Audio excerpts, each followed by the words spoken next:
Hi, and welcome to today's news currents. Today is September 4th, 2024. Harris opposes U.S. steel sale to a Japanese firm during joint Pennsylvania event with Biden.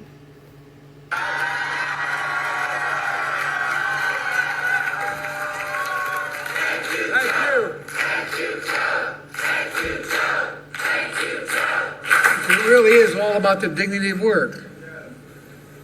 Then there's only, if you care about the dignity of work, there's only one person you have a rational choice with this time. And that's Kamala Harris. The first decision I made, the nominee in 2020, was selecting her as my vice president. By the way, it was the single best decision I made as President of the United States of America.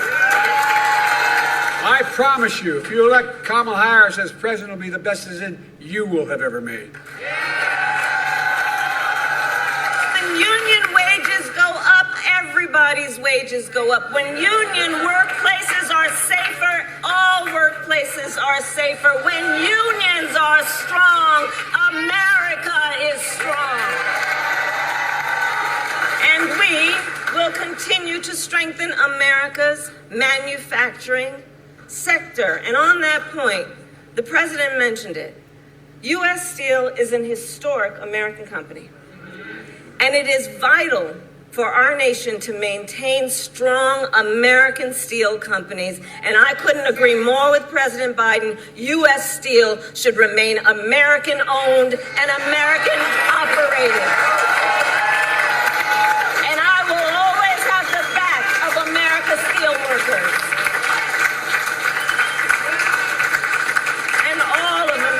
Workers.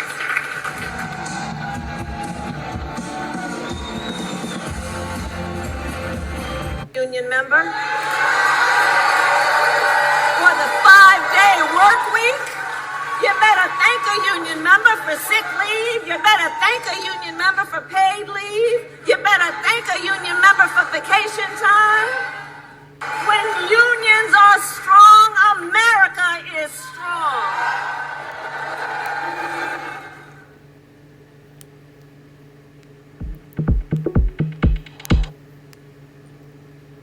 Vice President Kamala Harris used a joint campaign appearance with President Joe Biden in the critical swing state of Pennsylvania on Monday to say that U.S. Steel should remain domestically owned, concurring with the White House months-long opposition to the company's planned sale to Japan's Nippon Steel. Her comment came during a rally before cheering union members marking Labor Day in the industrial city of Pittsburgh, where Harris said U.S. Steel was an historic American company, and it is vital for our country to maintain strong American steel companies. U.S. Steel should remain American-owned and American-operated, and I will always have the backs of America's steel workers, she said. That echoes Biden, who repeated Monday what he said since March, that he opposes U.S. Steel's would-be sale to Nippon, believing it would hurt the country's steelworkers. It also overlaps with Republican former President Donald Trump. It's a little surprised that Harris would agree with Biden on the issue, but it nonetheless constitutes a major policy opposition for the vice president, who has offered relatively few of them since Biden abandoned his re-election bid and endorsed his vice president in July. Biden took the stage first and was met with chants of "Thank you, Joe," as he and Harris appeared in an International Brotherhood of Electrical Workers hall. The president called Harris the only rational choice for president in November. He said choosing her to be vice president was the single best decision of his presidency, and told the union members that electing her will be the best decision you will ever make. Biden also started to say, "Kamala Harris and I are going to build on this," as if he were still running and she was his running mate. But he corrected himself. It underscored just how much the race has changed and how Harris has been careful to presenting herself as a new way forward while remaining intensely loyal to Biden and the policies he has pushed. Her delivery is very different, and in some cases, she's pushed to move faster than Biden's administration. But the overall goal of expanding government programs to buoy the middle class is the same. "We know this is going to be a tight race till the very end," Harris told the Pittsburgh crowd. The joint rally with Biden was Harris' second of the day and followed Pittsburgh Labor Day parade. one of the country's largest. It was their first joint appearance at a campaign event since the election shakeup 6 weeks ago. Harris opened her Labor Day campaigning solo with an event in Detroit, where hundreds of audience members wore bright yellow Union shirts and hoisted Union Strong signs. The vice president said, "Every person in our nation has benefited from Union's work. Everywhere I go, I tell people, look, you may not be a union member. You'd better thank a union member," Harris said, noting that collective bargaining by organized labor helped secure the 5-day work week, sick pay, and other key benefits and solidify safer working conditions. "When unions are strong, America is strong," she said. The 81-year-old Biden has spent most of his lengthy political career forging close ties with organized labor.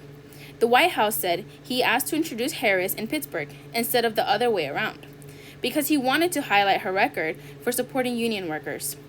In addition to opposing the Nippon Steel sale, Biden has endorsed expanding tariffs on imported Chinese steel, another area of policy agreement with Trump, who has cheered steeper foreign tariffs on many imports. Still, in a statement Monday, U.S. Steel said it remains committed to the transaction with Nippon Steel, which is the best deal for our employees, shareholders, communities, and customers. The partnership with Nippon Steel, a long-standing investor in the United States from our close ally Japan, will strengthen the American steel industry, American jobs, and American supply chains, and enhance the U.S. steel industry's competitiveness and resilience against China, the company said, noting that it employs nearly 4,000 people in Pennsylvania alone. Nippon Steel reacted to Harris's comments by saying it was confident that its acquisition of U.S. Steel would revitalize and the American Steel Rust Belt benefit American workers, local communities, and national security in a way no other alternative can.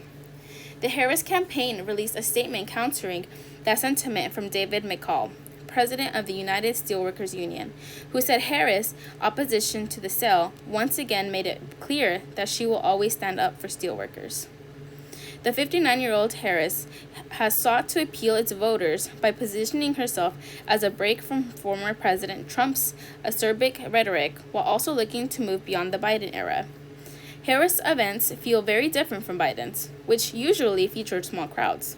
But the vice president's agenda includes the same issues he campaigned: capping the cost of prescription drugs, defending the Affordable Care Act, growing the economy, helping families afford child care, and now her position on the sale of U.S. Steel.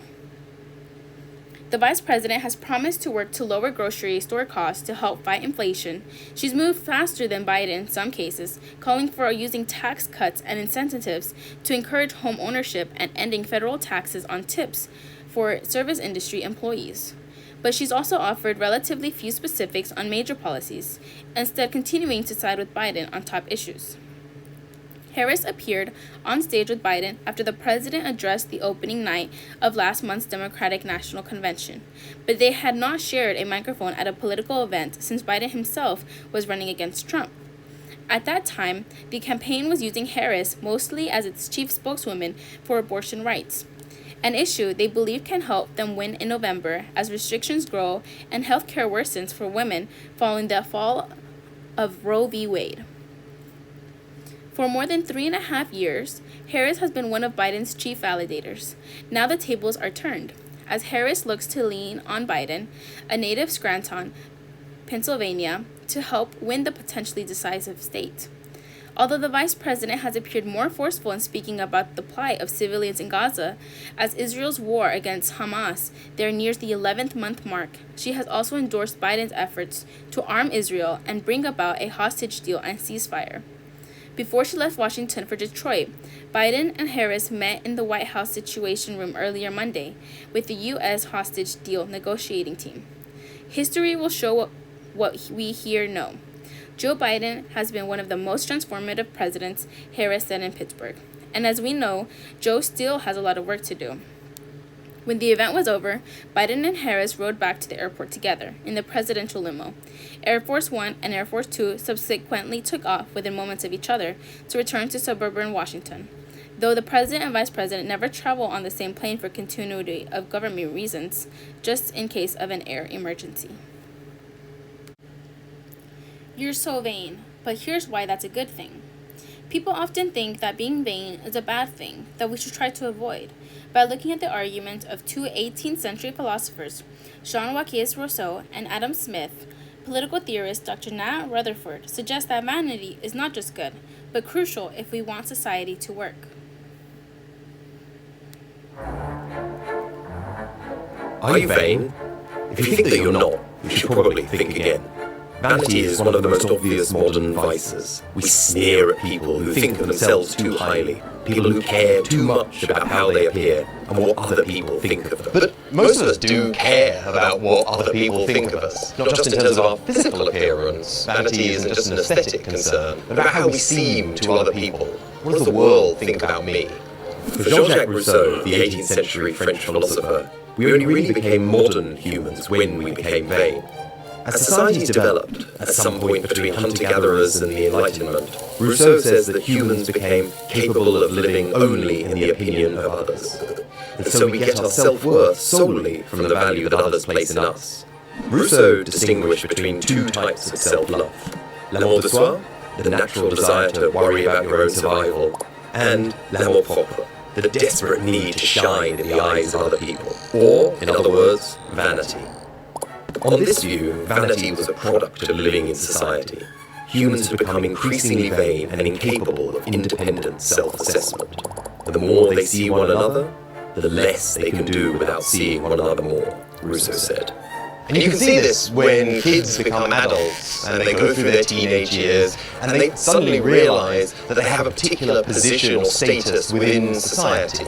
And that's true for humans in general. As we became more and more socialized, we started to care more and more about how other people perceived us, until eventually the mask replaced the face beneath. Rousseau despaired that everyone began to look at everyone else and to wish to be looked at himself. The one who sang or danced best, the handsomest, the strongest, the most skillful, or the most eloquent, came to be the most highly regarded. We now value what people think of us, not the skill or the virtue itself. It's not your eloquence or beauty or strength that you care about. It's that others see you as eloquent, beautiful, and strong. You create an image of yourself that you want others to see, and your self-worth is determined by how other people respond to your mask. But Rousseau's occasional friend, the Scottish philosopher Adam Smith, saw things a little bit differently. He thought that Rousseau was probably right, that vanity was the major characteristic of modern humans, but also that it was necessary and the source of our redemption. Smith asks, what purpose is all the toil and bustle of this world? And answers that it's to be observed, to be attended to be taken notice of with sympathy, complacency, and approbation. It is the vanity, not the ease or the pleasure, which interests us. For Rousseau, amour propre is an inescapable feature of modern humans. It's also the source of social inequality. In societies where appearance is more important than reality, seeming to be virtuous replaces being virtuous as our primary motivation. And so we pursue wealth and power in order to seem important. But Smith thought that this supposed vice was the source of our sociability and our morality. We are vain, and society makes us so, but it's our vanity that allows society to actually function. We do care about what other people think of us, and so we adjust our behaviour accordingly. We want to be seen as responsible, so we behave responsibly. We want to be seen as generous, and so we give generously. We want to be seen as kind, and so we act kindly. Rousseau thought that vanity leads us to care about status more than morality. It makes us worry about the mask and not the face beneath. His vanity leaves us all living in a hall of mirrors. But by contrast, Smith's story shows that you can't have any society without the mask, because the mask is what makes moral social interaction possible. Seeing yourself through the eyes of others is to subject yourself to the judgment of humanity. It's our vanity that makes us accountable to other people. But vanity for Smith isn't merely a mask. We want, he says, not only praise, but praiseworthiness. And so our vanity forces us to earn the praise of others. We need to deserve our social status. Unlike Rousseau, Smith didn't think that vanity is the result or the cause of moral corruption. Because there can be no morality and no society without vanity. So, are you vain? Well, hopefully you are. Because to be social and therefore to be human is to be vain. Or as the novelist Kurt Vonnegut put it, we are what we pretend to be, and so we must be careful about what we pretend to be.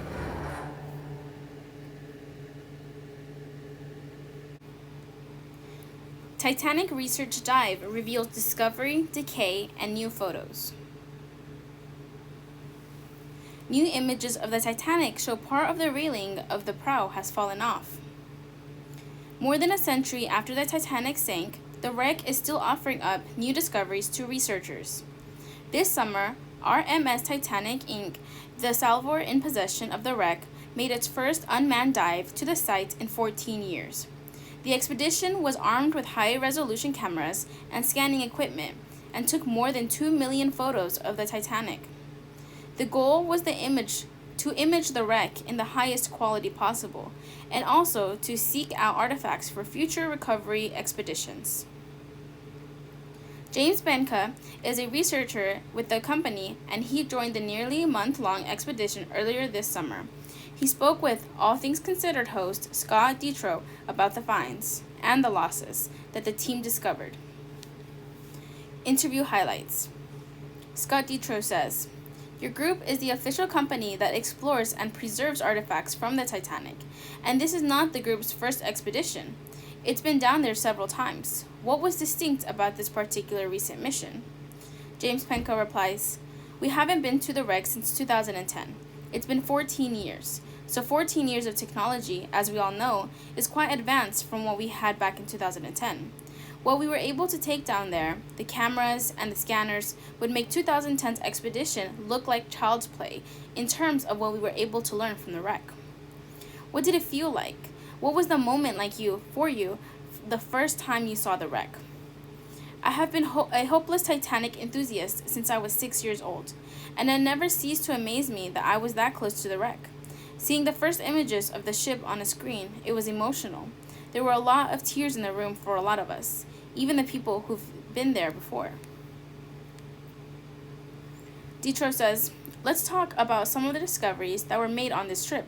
I understand there were some exciting ones and there were some bittersweet ones. Let's start with the exciting." A virtual recreation of the Diana of Versailles statue on the mantle in a first-class lounge. On this expedition, we weren't recovering, but we were looking out for the artifacts for future recovery. And there was one artifact at the top of our list. It was a bronze statue about 2 feet tall, known as the Diana of Versailles. This statue sat in the first-class lounge aboard Titanic, and this statue was the centerpiece of that elegant room. The trouble with this artifact is, it has been photographed only one time, in 1986. So to find this statue to us would be one of the great achievements of this expedition.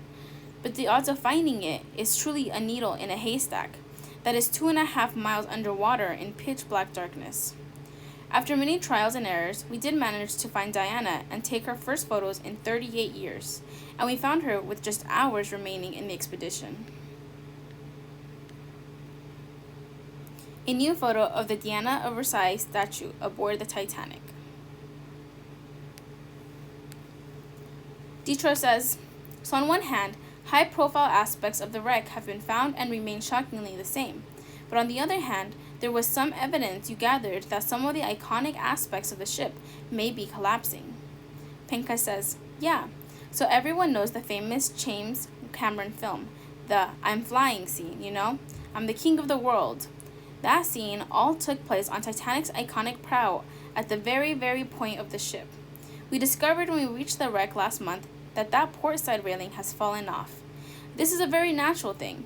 Different parts of the railing are getting weaker, but for such a high profile and highly photographed and iconic railing to not be resting on the ocean floor below, it's a significant change. Titanic will literally never look the same."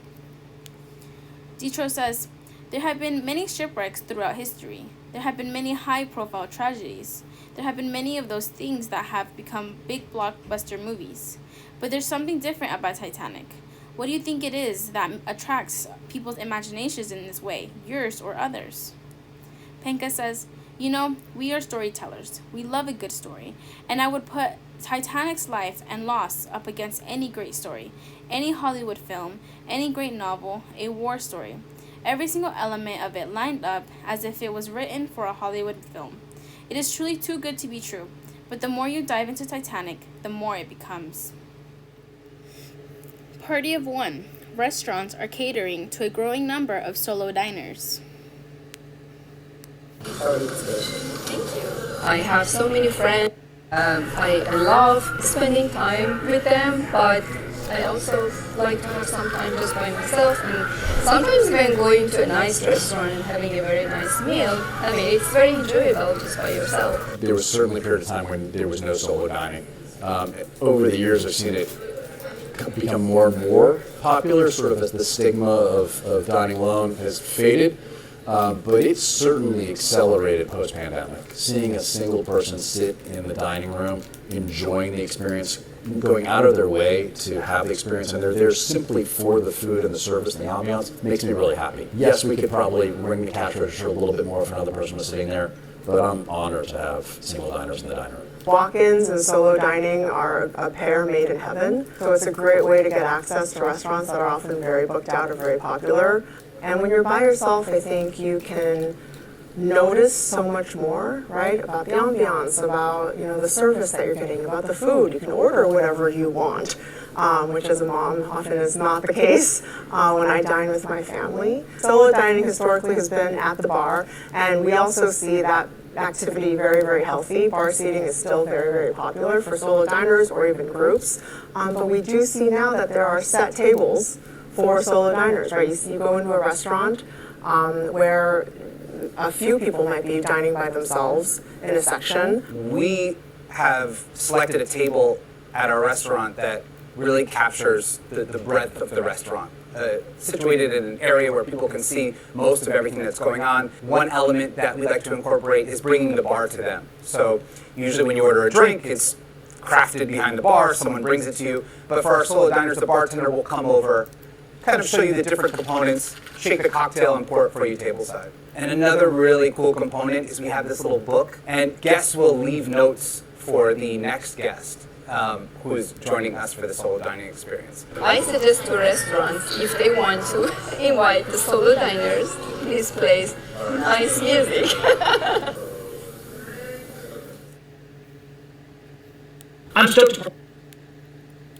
Parissa Imanred, a scientist and cancer researcher from San Francisco, is married and has a wide circle of friends, but once or twice a week, she goes to a restaurant by herself.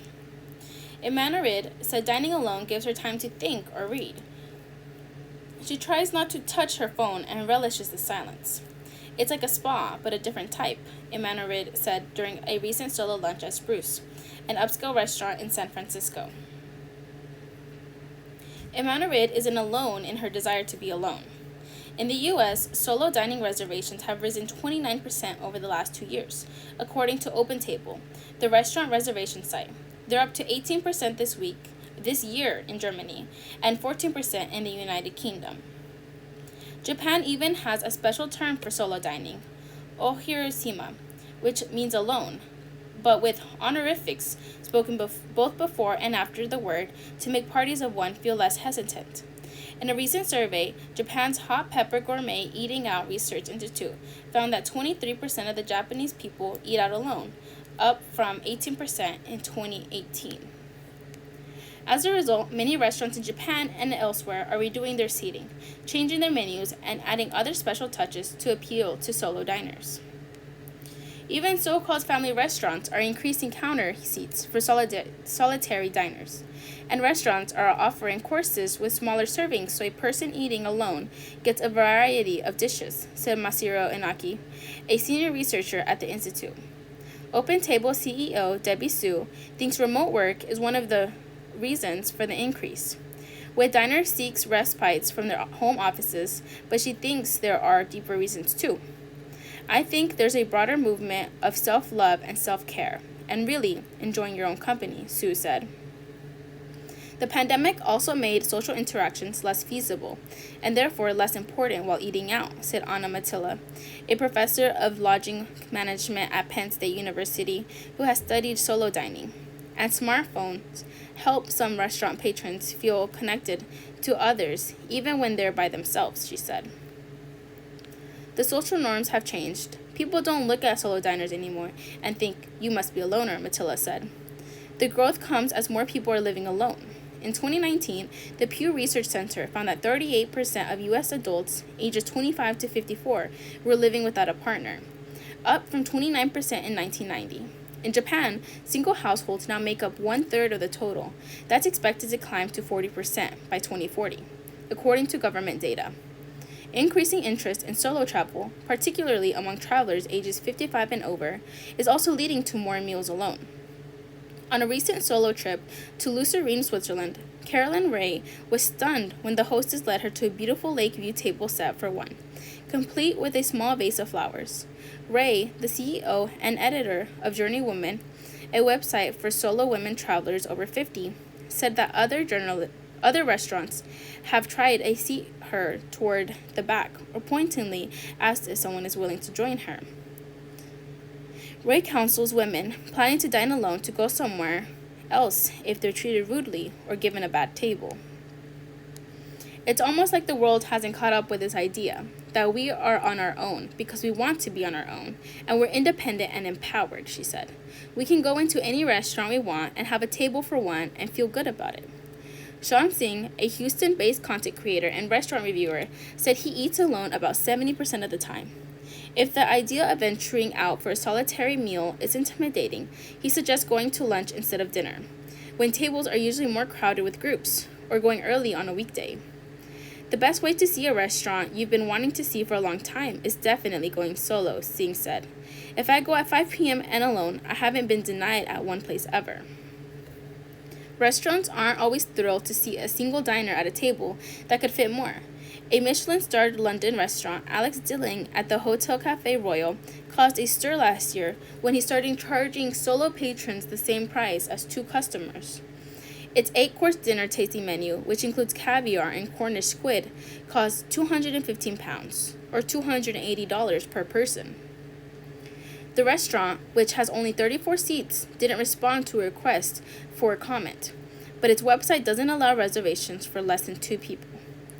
Other restaurants say it's worth seating one person at a table made for 2, because solo diners tend to be loyal, repeat customers.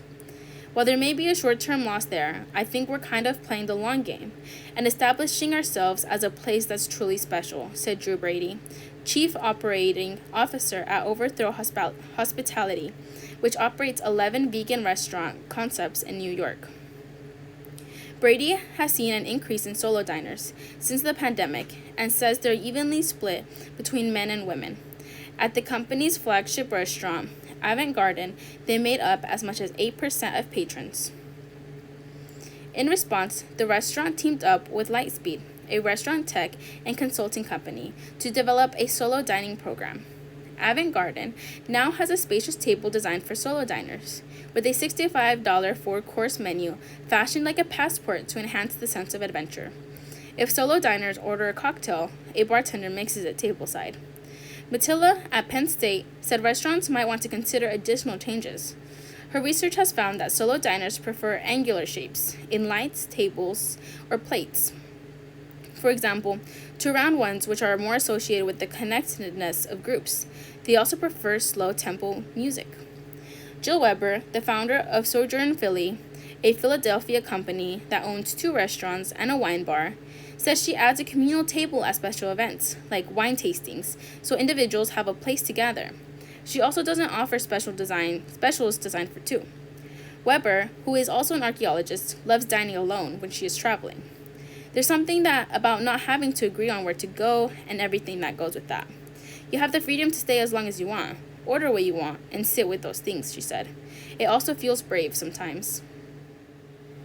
Stock market today. Wall Street tumbles on worries about the economy, and Dow drops more than 600. U.S. stocks tumbled Tuesday to their worst day since an early August sell-off, as a week full of updates on the economy got off to a discouragingly weak start. The S&P 500 sank 2.1% to give back a chunk of the gains from a 3-week winning streak that had carried it to the cusp of its all-time high. The Dow Jones Industrial Average dropped 626 points, or 1.5% from its own record set on Friday, before Monday's Labor Day holiday. The Nasdaq Composite fell 3.3% as Nvidia and other big tech stocks led the way lower. Treasury yields also stumbled in the bond market after a report showed U.S. manufacturing shrank again in August. Sputtering under the weight of high interest rates, manufacturing has been contracting for most of the past 2 years, and its performance for August was worse than economists expected. Demand remains subdued as companies show an unwillingness to invest in capital and inventory due to current federal monetary policy and election uncertainty, said Timothy Foer, a chair of the Institute of Supply Management's Manufacturing Business Survey Committee. Stocks of oil and gas companies were some of the market's biggest losers after the price of crude oil fell roughly 4%. On concerns about how much fuel a fragile global economy will burn, a barrel of benchmark U.S. oil is almost back to $70, and down for the year after climbing above $85 in April. ExxonMobil lost 2.1% and ConocoPhillips dropped 3.5%.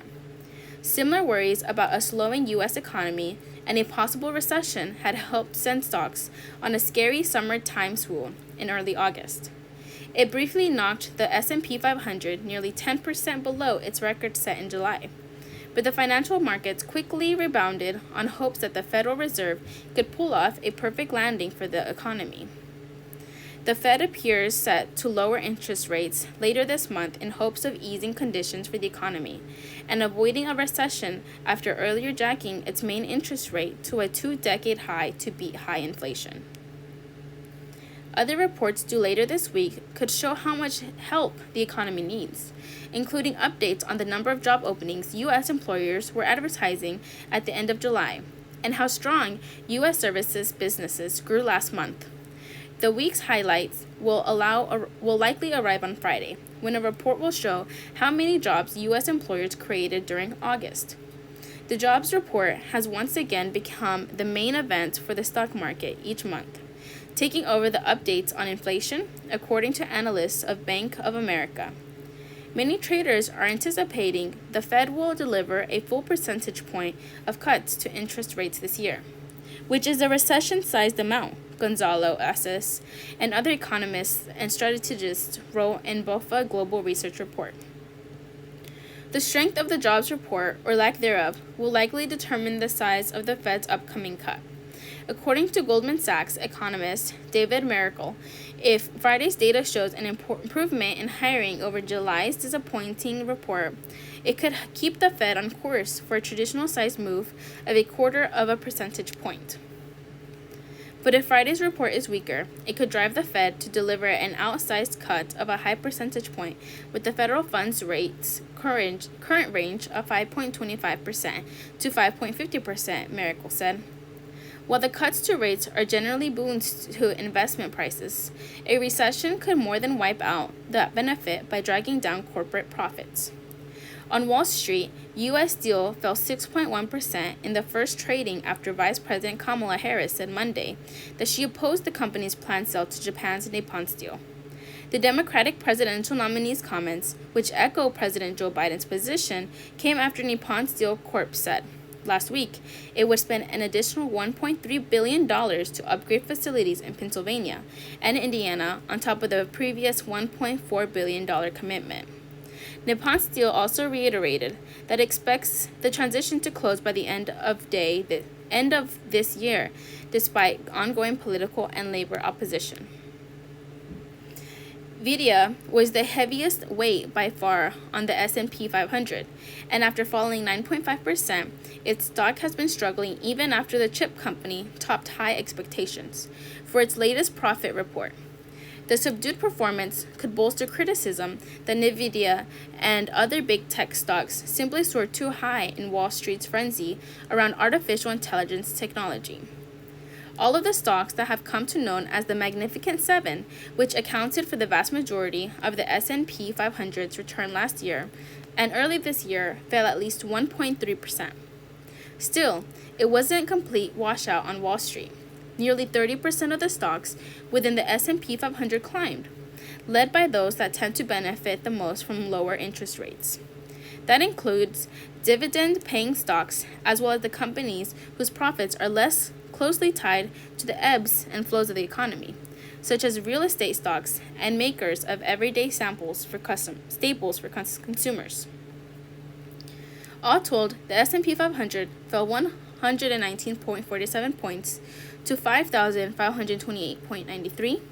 The Dow dropped 626.15 to 40,936.3, and the Nasdaq Composition sank 577.33 to 17,136.30.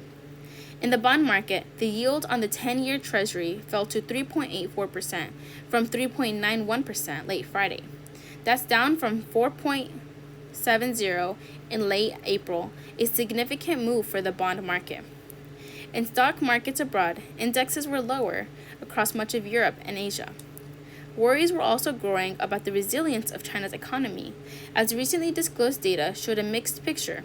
Weak earnings reports from Chinese companies, also including property developer and investor New World Development Co., added to the pessimism.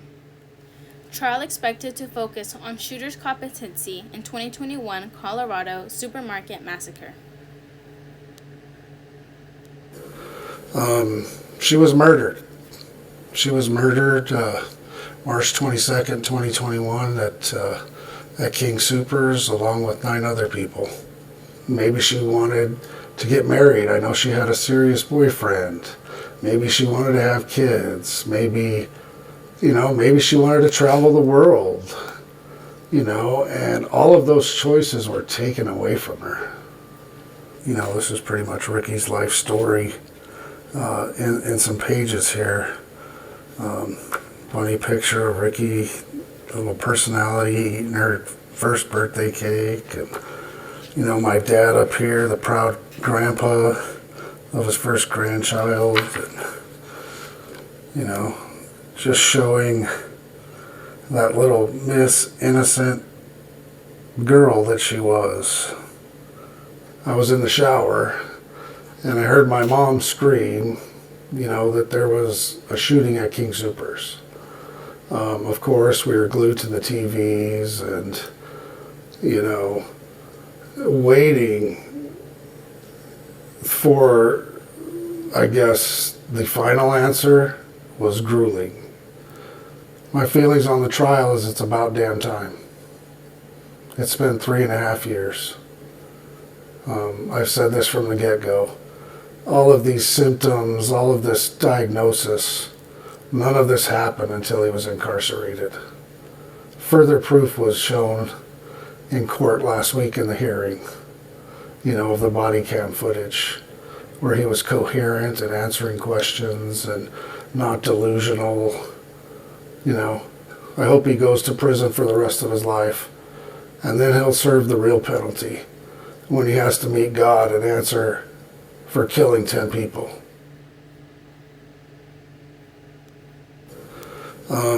She was murdered.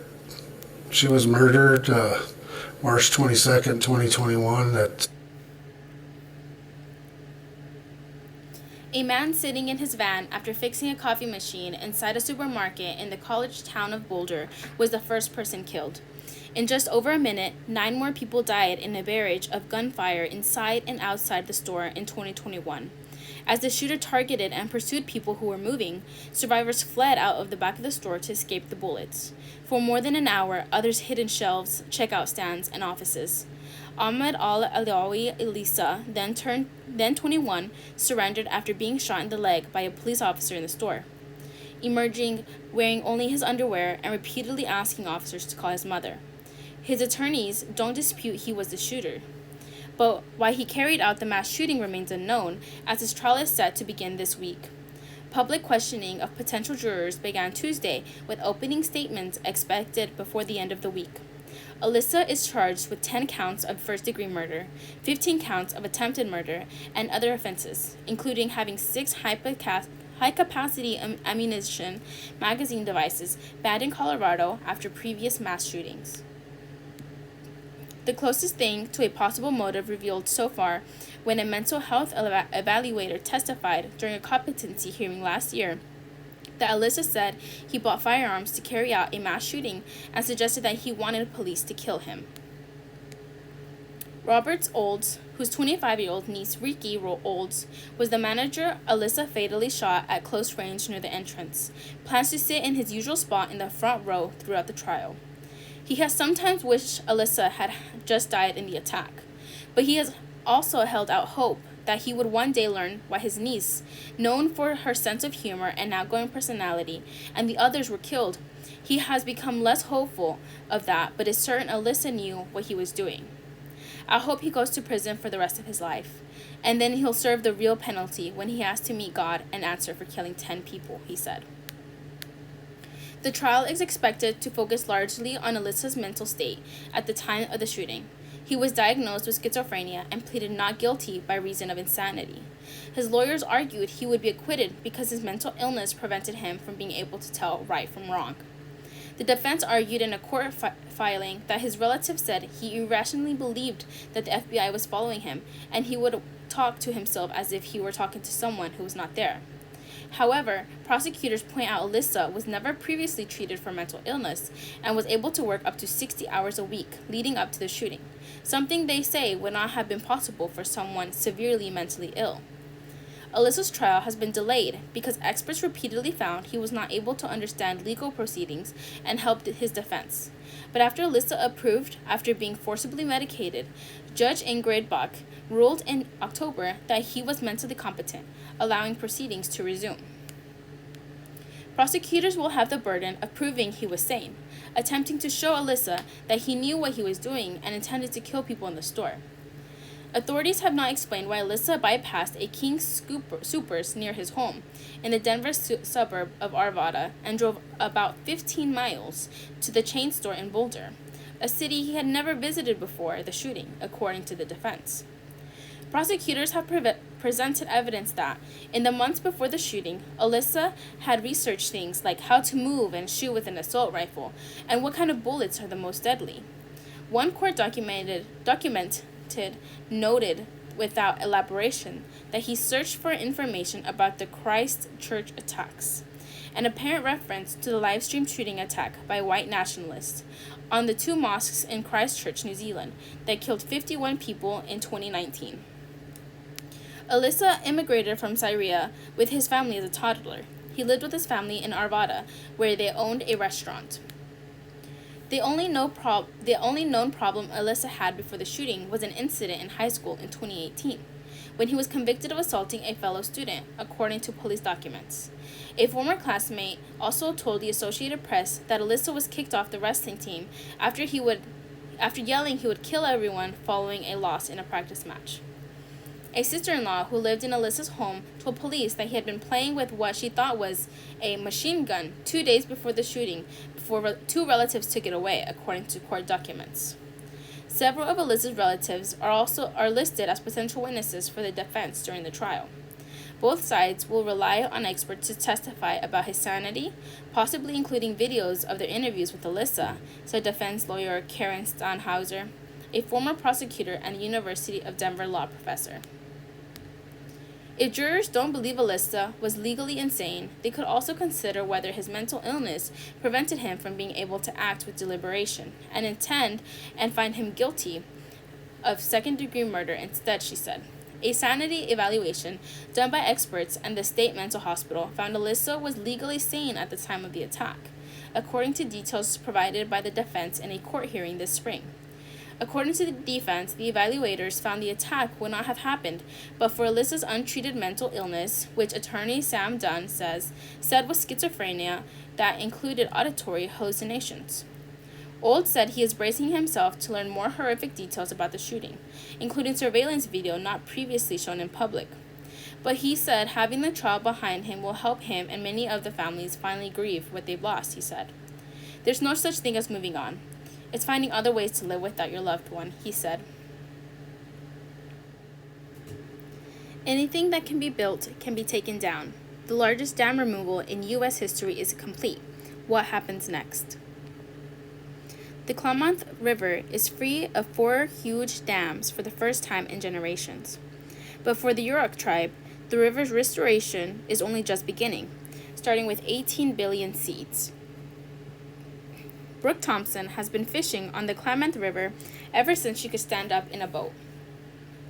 To Thompson and her family, who are part of the Karuk and Yurok tribes from Northern California, fishing is second nature. The river was our grocery store. The 28-year-old explains, that was until catastrophic fish die-off happened in 2002. It changed everything.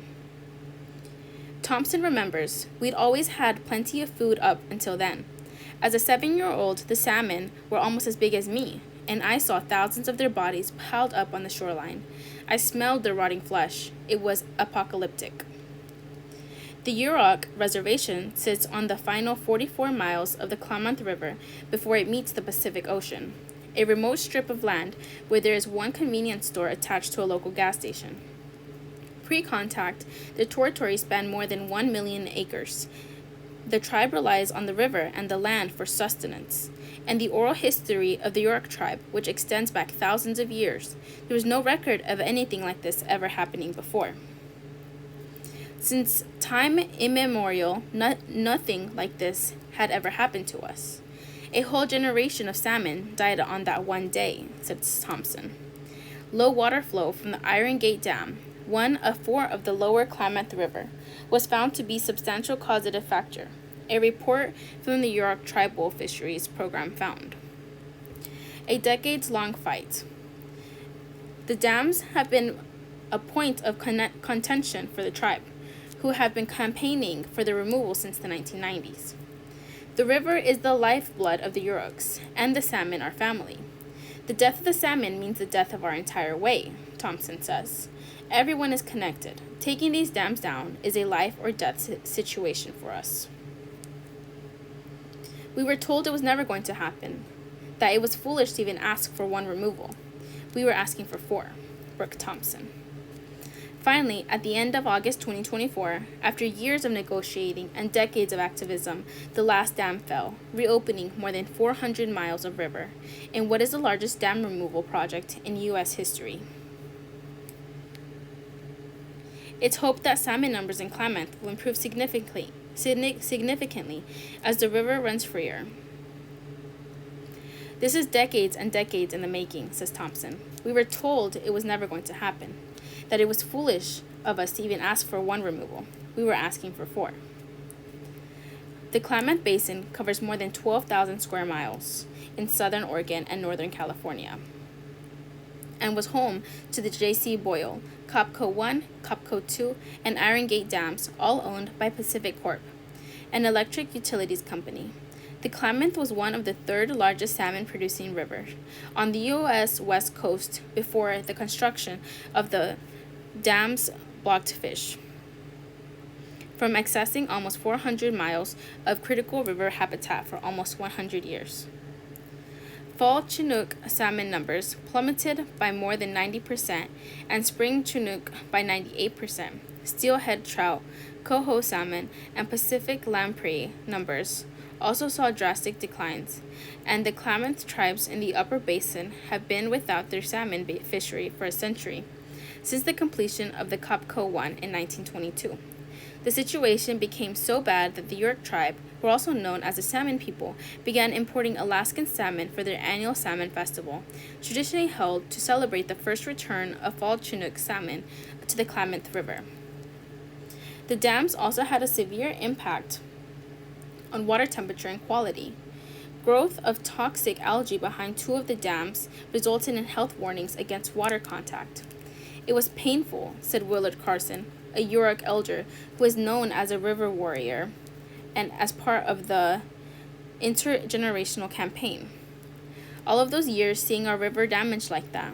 I remember as a kid, we'd have other people from nearby tribes making fun of our river. Oh, you're Yurok, your river is dirty. For us, the dams were a monument to the colonizer people who conquered us. The Klamath River is running freer than it has done for almost a century.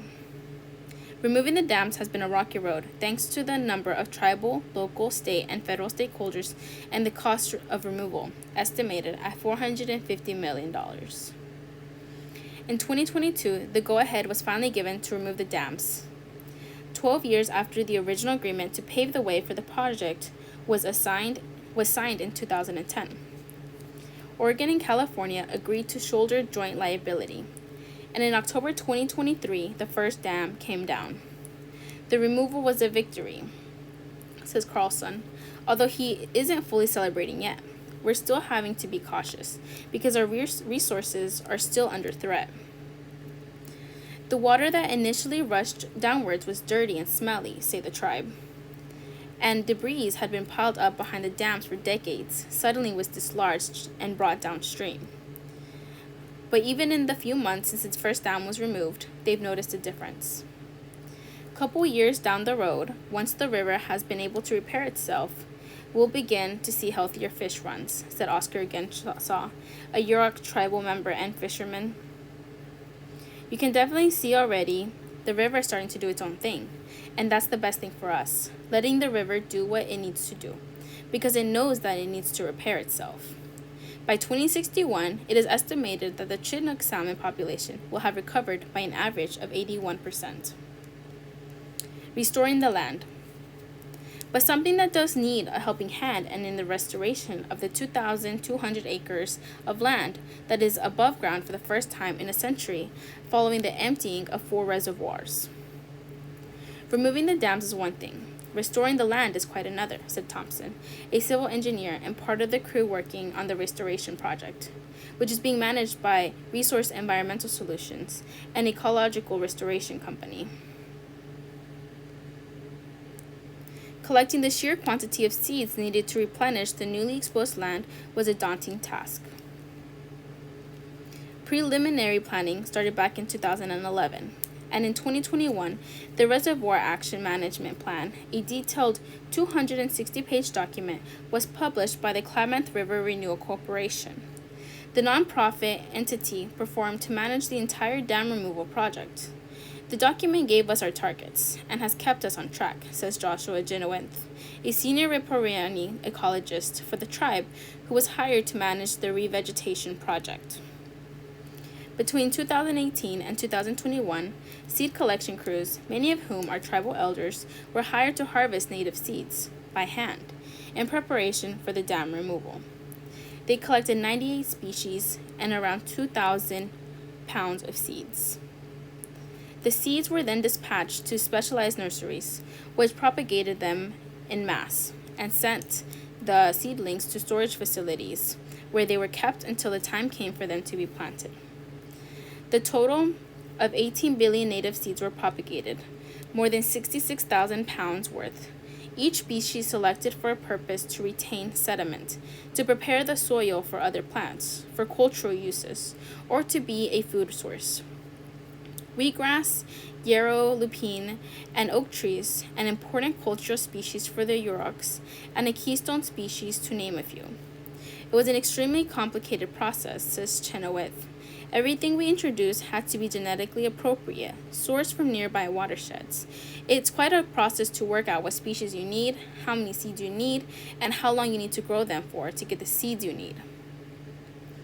The team also had to take into account what species could be found in enough numbers, whether they were in nurseries, who knew how to propagate them, and which plants would grow quickly enough. A lot goes into species selection, said Chenoweth, and he had a lot of limits. It's definitely been a very challenging project, and we were lucky that there were delays in dam removal, but in the end, the timing worked out. We didn't have enough seed until this year, when it was time for the last dam to be removed. Seeds from trees and shrubs were also collected, which was a challenge during 2021 and 2022, particularly hot and dry years that exacerbated widespread wildfires. Chenoweth says, the collection was hard. There was just not much out there. Physically, it was really hard for the crew too, smoky because of the fires, and very hot. Eventually, the team got the numbers they needed right before the removal, including 1,500 pounds of acorns. The most important part of the restoration is ensuring a high diversity, says Chenoweth, who had previously worked on the Elwha River Dam restoration, which was demolished in 2014. Most restoration projects are lucky to have 6 to 8 species. We have as many as 22 species in our seed mixes. When it came to planting the seeds, Chenoweth had used a variety of methods, including seeding by helicopter alongside the old-fashioned way by hand, beginning straight after the first draining in late 2023. The team hand-sowed 500 acres of land, including 25,000 acorns. It really is the most effective restoration tool, and the only reason we used a helicopter was when muddy conditions made it too dangerous for us to walk on the land. The results were excellent, Chenoweth says. Despite a hot summer and dry summer, where we've seeded is green. We're seeing flowers, plants teeming with life. I counted 8 different butterflies in the area we hand seeded. There's moths, hoverflies, bees, and birds. It's been really exciting this first year. The team will continue to seed and plant the area for another 2 years, prioritizing the tributaries important for salmon habitat. The first year has definitely given me a lot of hope, Chenoweth said. But it'll probably get more challenging from here. Now we're completely at the mercy of Mother Nature. After planting is completed, the area will be monitored and maintained for 5 years by Resource Environmental Solutions. There are 4 success criteria set out by the restoration plan that need to be met in order for the project to be considered successful: species richness, vegetation, cover, scarcity of invasive species, and stem count applicable to forest areas. For Thompson, it's a moment that she has been waiting for almost her entire life. I saw how nasty the river water was behind those dams. It was this neon, snot-nosed green, and now the water is already running clear, says Thompson. Seeing this transformation just within the last few months has been amazing. Growing up, the dams were these huge, immovable objects, 100 feet tall. It all felt so impossible. But anything that can be built can be taken down, right? And watching it happen in real time, I just thought, wow, it was really this easy to remove them this entire time. Being involved in this restoration has been healing for the tribe too, and sends a powerful message. For so long, we've been forcibly kept off our land, and it's really powerful to me that we've been able to participate, Thompson says. It's so important that this is Indigenous-led because usually you see 3, 5, 10-year timelines when it comes to restoration. When it comes to Indigenous mindsets, it's a 7-generation plan. How is this plant going to affect us 100 years from now? Taking care of a plant that your great-grandmother took care of puts a lot of perspective into life. And this is the first step in reclaiming our ability to take care of the Klamath River. But Thompson isn't hoping to return to the past. She's looking firmly to the future. There's almost a bit of fallacy in thinking like it will be returned to what it used to be, Thompson says. But I think with traditional ecological knowledge, tribal-led initiatives, and current academic understanding of the landscapes, we can almost make it better.